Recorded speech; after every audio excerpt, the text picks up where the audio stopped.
Okay, Boxing Fanatics. So, David, last month you had the opportunity to headline in Paris against Belmadi. It didn't go your way, but how do you reflect on the night, and how do you reflect on the experience? Yeah, man, it was quite a good fight. Thank you once again. It was quite a great fight.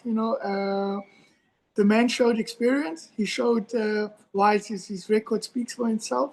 We went in there for a war.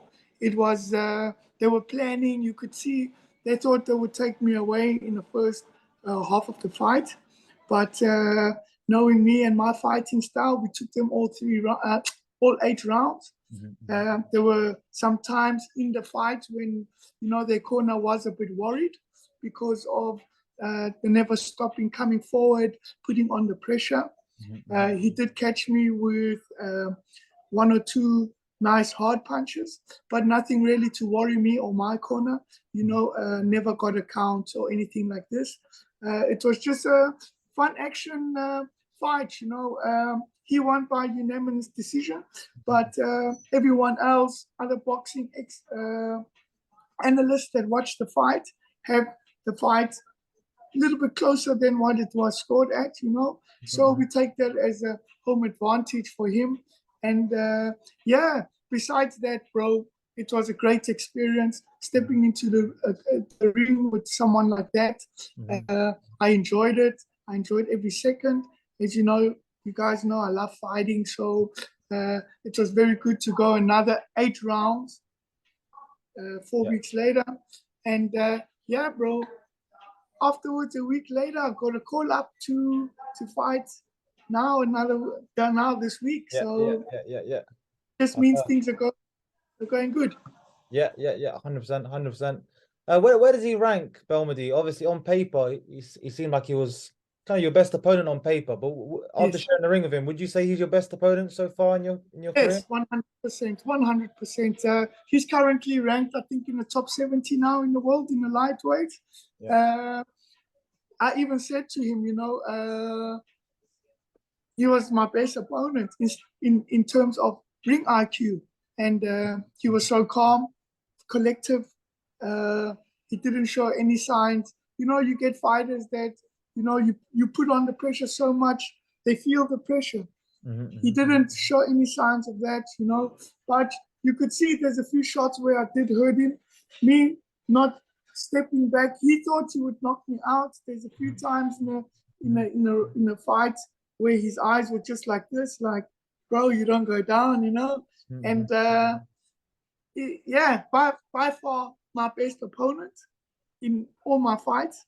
100% in terms of skill and ring IQ. I would say yes, 100%. He's by far my best opponent. Fair enough. And I learned so much from him.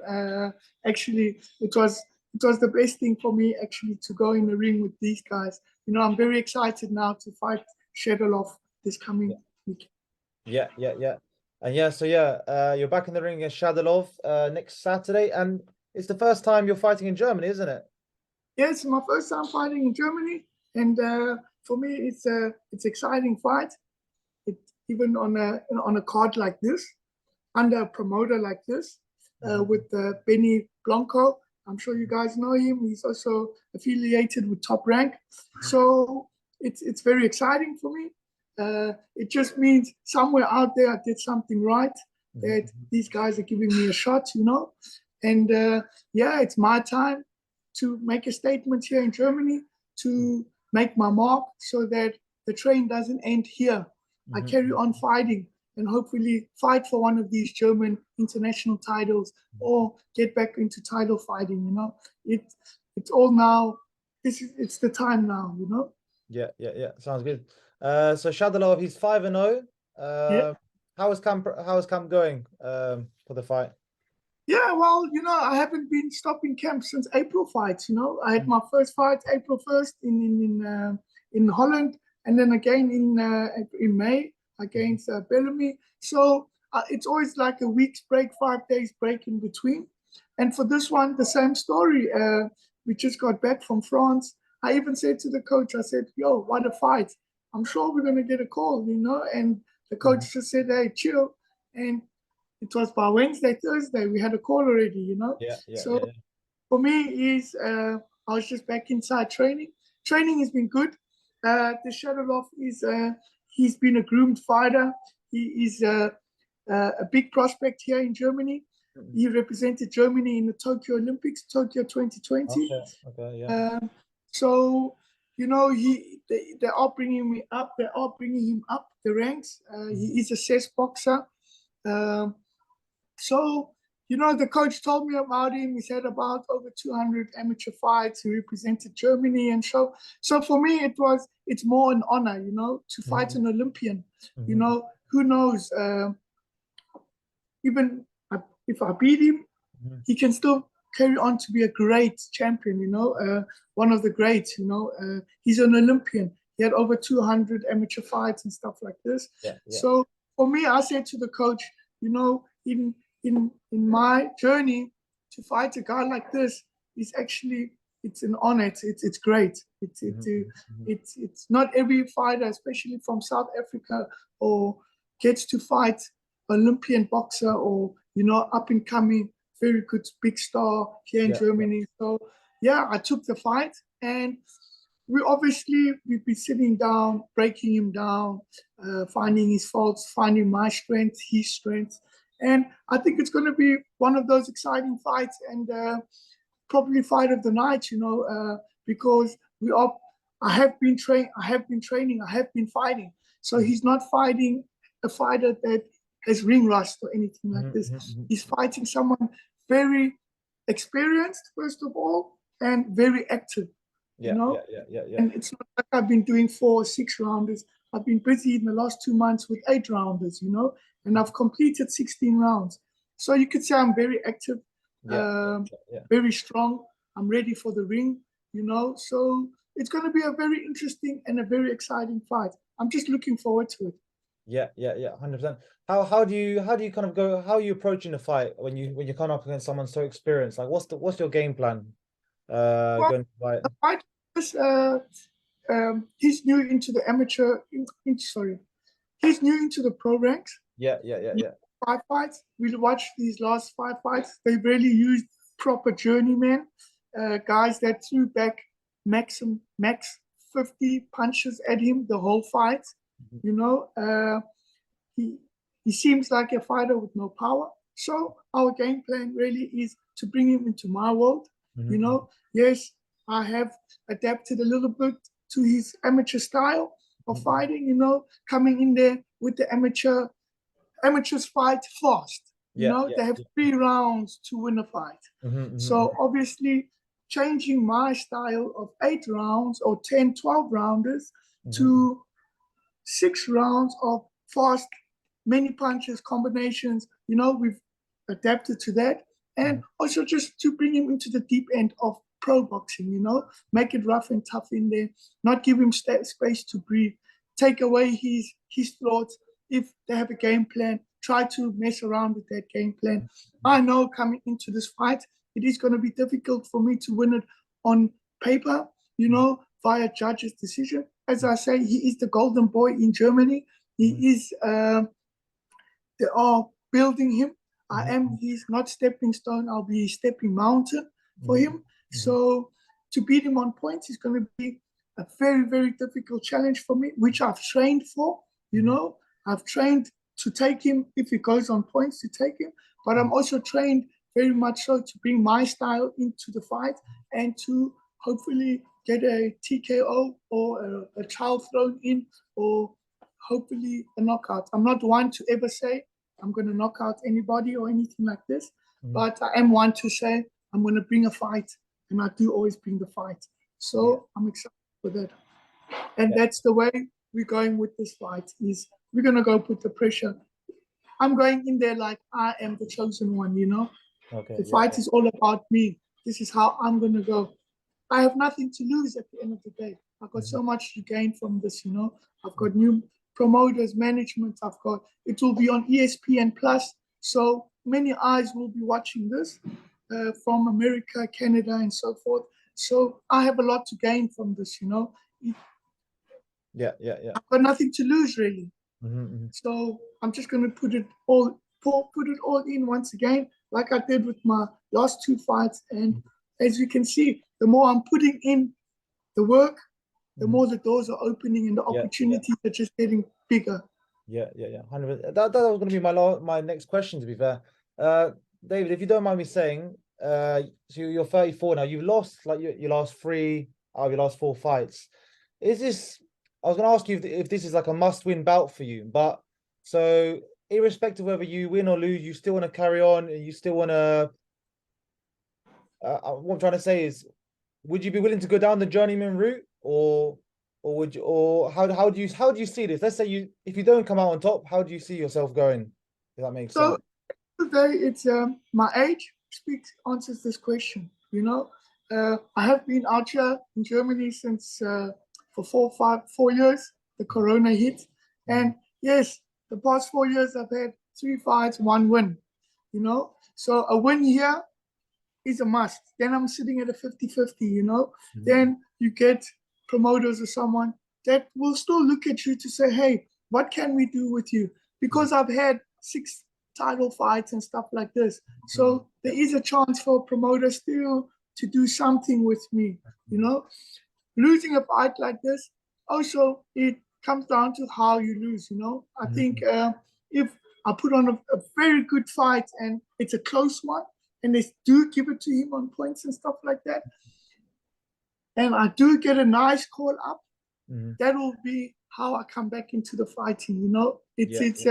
It will come down to that, to who offers the fight, what are the offers. And now at my age, you know, I'm a family man now, got another kid on the way as well. So at my age, it has to make sense a little bit, you know. I have already, you know, I've won 2 titles. It's WPF titles. For me, it's good rewards, you know. Some people don't see it as the major organizations, but I've done this. I've been out there, I've fought all around. So my career, for me, my legacy that I've been trying to build, I'm happy with it at the end of the day, you know. The whole point was also to fight. After my son died, I wanted to stop. And then I always promised him I will carry on till I fight on a big stage. So here's my big stage now. So now I'll give it my all. And whatever happens from this, as I say, it has to make sense. If it doesn't, I'll be happy to put up the gloves and just say, okay, you know, you've had a good run, bro. You fought all over. You fought some nice names, you know. What's the point of carrying on being a journeyman and stuff like this, you know? 100%, man. 100%. 100%. I also want to get your opinion on some general boxing news. A couple of weeks ago, we saw Josh Taylor versus Teofimo Lopez. Did you see the fight? What did you think? Yes, I watched that fight. Even a very interesting thing was we were speaking. I was speaking to the young lads that I train with here, and I was saying to them, you know, Teofimo Lopez has to fight the way he fought Lomachenko, and he can beat this Josh Taylor. Josh Taylor is magnificent. He won even the Ali Trophy and so forth. But I believed that if he had to box like he boxed Lomachenko, he would win. And that's what happened, you know. And I think it was an awesome fight to watch, even for the youngsters to watch a fight like that, to learn how you beat southpaw. Lopez is the perfect blue key how to beat southpaws, the best of southpaws, because he does it so well, you know. And I think it was incredible. Very good fight to watch. I'm watching more of that fight as we speak, just to get some, you know, when you watch these fights, you get 1, 2 things, what you can do against such good opponents, you know. My opponent is also a southpaw, so hence I am watching this fight, even like last night and stuff like this. You learn, you know. You always learn by watching. 100%. 100%. Yeah, bro. And there's quite a few good like lightweights. Who'd you put at the top out of Teofimo Lopez, Stevenson Davis, Devin Haney, Shakur Stevenson? Who in your opinion is the best of the bunch? I know they haven't all fought each other yet, who in your opinion is the best of the bunch, would you say? I know some are lightweight, some are super lightweight, but who in your opinion would you say is the man to beat? Yeah, for me, it would be, wow, Teofimo Lopez, 100%. I don't rate the others, to be really honest. I don't rate Shakur Stevenson. I don't rate, Tank Davis. Now I rate him. He has proved himself, and also like David Haney. I don't really rate him. I think he has to have a rematch to really see if he can really stick with Lomachenko or with the guys, But for me, in there will be Teofimo Lopez. My favorite boxers that I really watch and I really look at would be the likes of Oscar Valdez and what's his name? The other Mexican. Navarrete? No. Tank knocked him out ugly. Isaac Cruz? No, not Cruz, not Isaac. Tank, he fought to Tank, and Tank knocked him out with the left uppercut. Oh, Leo Santa Cruz. Santa Cruz, yes. See, Yeah. those are the guys I hope they could fight again, and I would like to watch. But at the moment, the one fighter that I really, I'm following and I really love, I watch him train, I watch everything with him, would be Oscar Valdez. He's my favorite fighter of this era. I think he's the king of boxing in my eyes, I think, like I say, in my eyes, he is boxing. When I watch him box, when I watch him train, his story, everything, for me, Oscar Valdez is number one. But obviously, on paper and all of that, everyone seems different. Yeah. But yeah, those are my fighters, Oscar Valdez, and yeah. 100%. David, thanks a lot. I really appreciate you giving me your time again. And you, bro. Thank you so much. Good luck for your next fight next week. It's a massive opportunity. So all the best for your fight next week. Yeah, bro. And if you can get a chance, make sure you watch. And yeah, brother, it's going to be one hell of a fight. That's for sure. I'm just going to give it my all. And thank you once again for always supporting, always wanting to hear from me. I really appreciate your platform. I appreciate what you're doing in the sports of boxing, and keep it up, brother.